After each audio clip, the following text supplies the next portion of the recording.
asawa. Kaya busy siya ngayon. Siya ay nagtatrabaho sa aming hugasin. Ayan.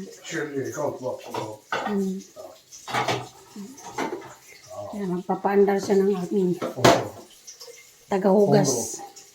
150 grader. Perfectionist yan siya. Kailangan maayos na maayos. Kailangan perfect na perfect. Yan, nilalagay ang mga maliliit sa taas. Yan naman ang mga malalaki. So, yan. Ilagay yan siya ng kutsara. So, yan siya. Yan lahat ang mga kutsara. So, yan naman sa taas. Yan ang baso. So, yan.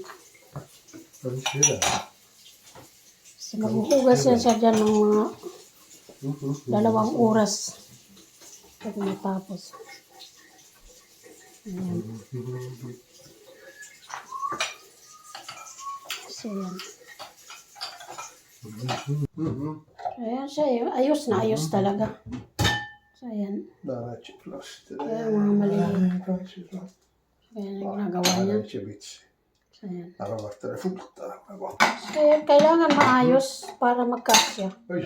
Kasi 2 araw yan yung hugas. So, ayan. Kailangan perfect. Perfect ang pagkaayos. So, ayan. Salansan na.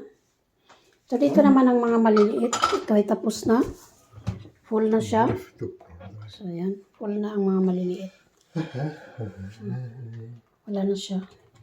Så det är close där, eller? Det är close, ja. Ja, så ska man ha så. Den är sopa, sabon.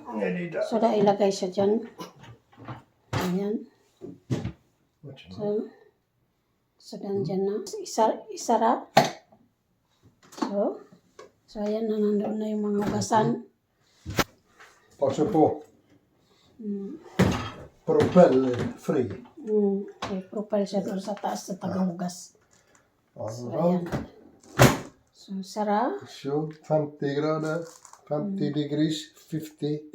50 degrees. Normal. So, sånn. Start. Time. Yeah. How long? Yeah. Hapit to 2 oras siya maghugas dyan. So, ayan siya. So, kusa na lang siya mag-stop.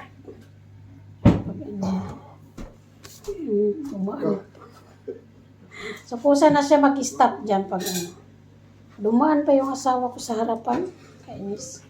So, ayan. Ganyan lang kalaki. So, ayan. Hintayin na lang natin matapos yan siya. And thank you for watching. Bye-bye.